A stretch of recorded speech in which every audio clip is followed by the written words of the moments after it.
Star Wars 7 by 7 episode 2914. Today, part 2 of my conversation with Adam Christopher, author of the upcoming novel Shadow of the Sith. Punch it.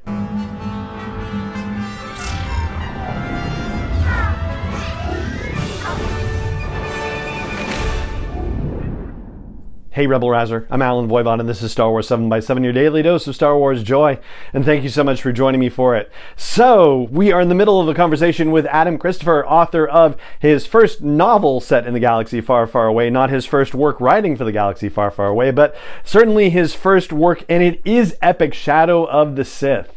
And today we're going to talk about Adam's particular fascination with the Sith and the mysterious villain who appears in this novel. We're going to talk about what he's most excited for people to discover about the novel and so much more. So let's get into it. Here we are picking up the second half of my conversation with Adam Christopher, author of Shadow of the Sith. Definitely. And you did mention in your answer the Sith and getting to run into them previously, and I wanted to ask you about that too, because you also brought up at Celebration that you were most excited that you were getting to write about the Sith, and I don't know, I guess I find that shocking in a way. So I would love to know, what is it about the Sith that's especially compelling for you? They're really interesting because Star Wars, I personally think Star Wars is science fiction, and I know people can argue about whether it's science fantasy or whatever. Yeah. But one of the great things about Star Wars is that it actually is kind of everything, because even if you go back to A New Hope, it's a science fiction movie, but it's also a Western, it's a samurai movie, it's a swashbuckling adventure, it's a epic space opera, it's high fantasy. That's why it's so successful and strikes such a chord with people, because it kind of fits everything. Right. So with the Sith, they are dark and mysterious, and almost in that kind of dark fantasy magical way, because if you've got the Jedi Order, who are very kind of clean cut, and not well clean cut in that they've got like rules and kind of discipline and lightsabers, and it's all very nice. And then the Sith are kind of weird, because it's like, well, they just invented this rule of two because they're the Sith, and then they've got a hidden world of Exegol because they're the Sith, and this whole kind of arcane and esoteric quality. But it's still science fiction. They've got lightsabers and spaceships and blasters. Mm-hmm. So I think I like the Sith because you can tell kind of weird, we can go in weird and strange directions. And certainly when I was doing the book, I infused something of a sort of horror movie quality to some of it. Now, horror is a different thing, and it's not a horror novel, but there's something about Kaiser, who's the kind of Sith character in this book, and her setting and her own legacy and journey is horrific, and also kind of magical, dark magic about it, because the Sith are kind of strange. Mm-hmm. So that's really cool, and you can kind of just I dialed it up. It's like, yeah, let's be super creepy with Kaiser. Turn it up. Yeah. The more creepy it got, the better it worked. I was like, okay, let's do this.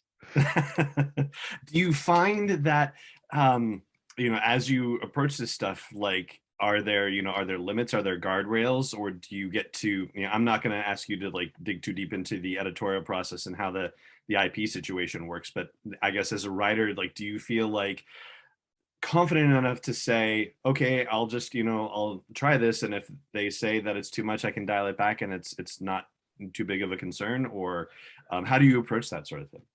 Well, I think as a Star Wars fan, as I have been my whole life, I kind of know what Star Wars is. Mm-hmm. And as a writer, I kind of know what I have to do. And this is the same for not just Star Wars, it's the same for like the Stranger Things novel, or I did, Elementary and Dishonored. That kind of deep understanding of the universe that you're writing in. Mm-hmm. The Stranger Things novel had to feel like a Stranger Things novel. Star Wars novel has to feel like a Star Wars story. And just by that definition, then there are going to be boundaries, because Star Wars is a certain kind of thing for a certain audience. And it's an adult novel, but Star Wars is sort of for everybody. So I didn't really have to worry too much about crossing lines or pushing the boundaries too much, because the story I created was already kind of within those boundaries. Mhm. And like, yeah, it gets scary, but then it also has got funny bits. You know, there's something for everybody because that's what the movies have. And I was really writing this, approaching it as though it was episode 6.5.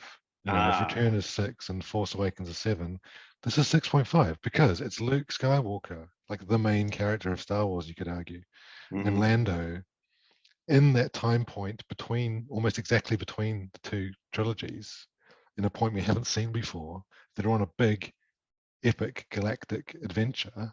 So I had this kind of cinematic mindset, and I thought, as a Star Wars fan, what would I go into episode 6.5 expecting? You know, pretend it's a movie. What would I want to see when I went into the theater? And going back to the thing with the boundaries, it's like, well, then that automatically creates a kind of structure for the story. And I don't think there was any point where I was worried that I was kind of, you know, as I said before, crossing a line or anything. Mhm. You know, it's an adult novel, but it's Star Wars is for everyone. Yeah, I thank you very much for exploring that. I appreciate it. You did just mention also our mysterious Sith villain, and Yes. what I would love to know is like, does she have connections to other Star Wars storytelling out there? And you've been on social media hinting at things, for example, including Dark Legends, which is one of the I guess the fables storytelling, if you will, from Yeah. George Yeah. Mann. Yeah. Well, I mean, Kaiser, I mean, we revealed this at Star Wars Celebration, so it's not a spoiler, but she's Kaiser and she's from the Aftermath trilogy. She appears as in those little interludes in the second and third books. And those interludes were again those kind of classic glimpses that you get in Star Wars of the character that has the really cool action figure, but you only see them for 5 seconds. Mm-hmm. So it was really, to me, it was an obvious choice to use her as a villain because she has such a great little backstory that we learn in Aftermath that clearly there's like a whole world of storytelling around her. So I used her. Like it was just like, yeah, of course. And then like Dark Legends, which is might be my favorite Star Wars thing ever. So Dark Legends by George Mann is, as you say, it's a kind of fables. It's like the fairy tales of Star Wars within the Star Wars universe. Mm-hmm. You know, the kind of the campfire stories that the people in Star Wars tell each other.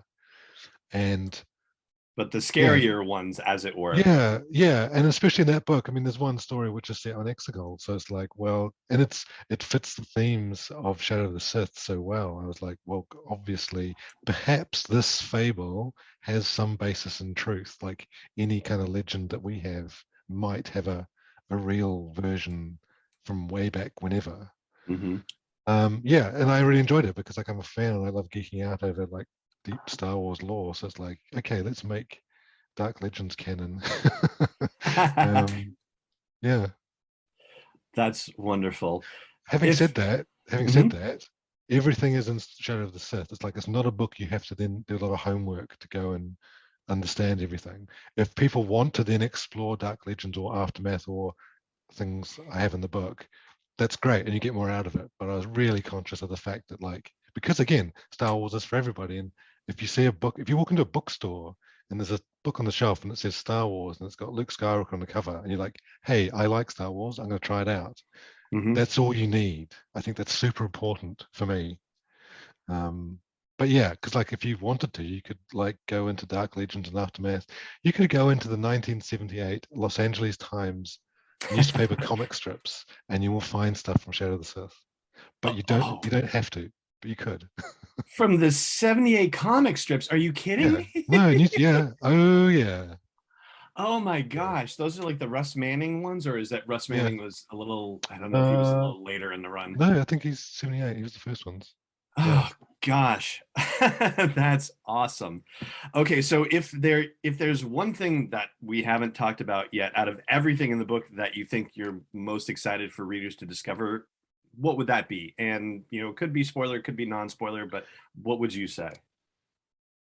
I mean, the heart of the book really has to be Dathan and Miramir, and I really want people to learn their story.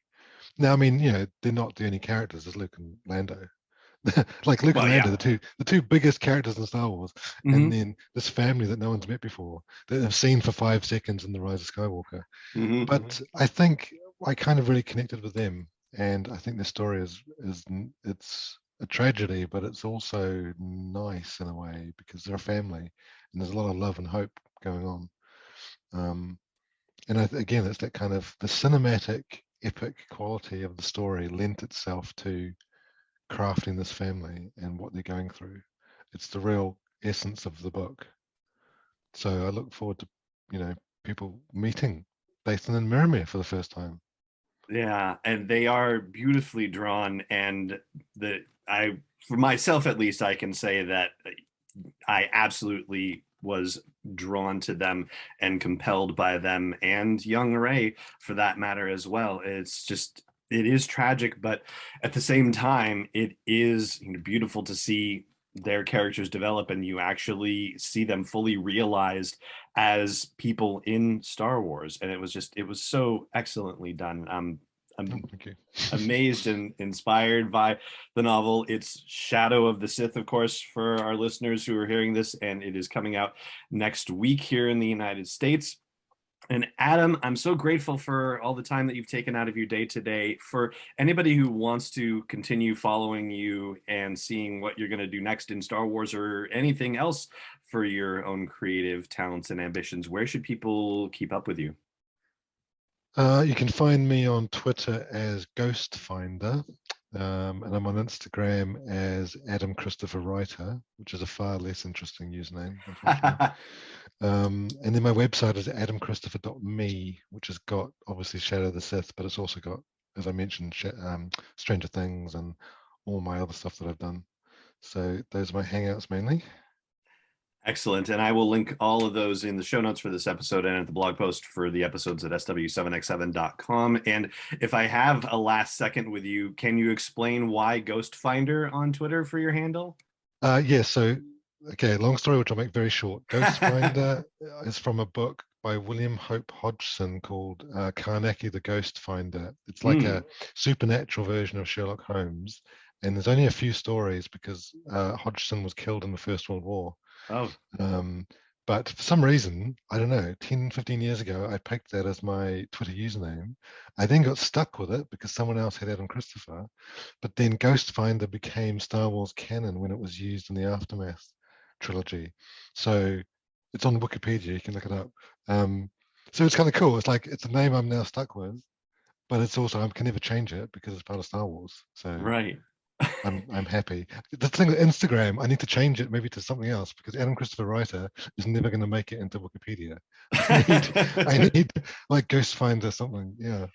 But that kind of serendipity is hard to manufacture. So yeah, exactly. I guess you're going to have to come up with something just quietly for yourself, and then maybe 10 years from now, in whatever your 4th or 5th Star Wars project on from this one is, yeah, see if you can work that in, or mention it to another writer, whisper it in their ear so that way it gets networked in. I'll give it a go. Well, Adam, thank you again so much for your time and your generosity and insight. I really appreciate it. Hey, thank you very much. And there you go. That wraps up my conversation with Adam Christopher, author of Shadow of the Sith, and that is going to do it for this episode of the podcast. It just remains for me to say thank you so much for joining me for it, as always, and may the Force be with you wherever in the world you may be. 7x7 is not endorsed or sponsored yet by Lucasfilm Limited, Disney, or 20th Century Fox, and is intended for entertainment and information purposes only. Star Wars, the Star Wars logo, all names and pictures of Star Wars characters, vehicles, and any other Star Wars related items are registered trademarks and/or copyrights of Lucasfilm Limited, or their respective trademark and copyright holders. May the Force be with them. All original content is copyright 2021 by Star Wars 7x7. We hope you love it.